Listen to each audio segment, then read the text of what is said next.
এইটো আমাৰ এটা ডবগা টুল গেটৰ পৰা প্ৰায় 200 মিটাৰ লগতে এইটো এটা আমাৰ সাইট চলি আছে। তো আহাকালি এইটো ঢালাই হ'ব, ৰডৰ কাম প্ৰায় কমপ্লিট হৈছে।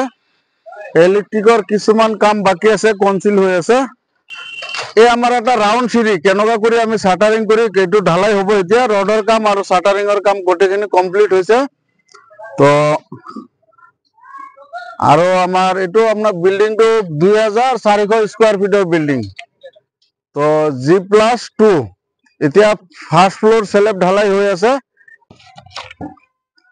এইটো হৈছে ঘৰৰ ড্ৰয়িঙত লিখাই আছে, যেনেকুৱা হিচাপত মানে লিখা আছে সেম তেনেকুৱা কৰি আমি সিঁড়িটো বনাই আছো।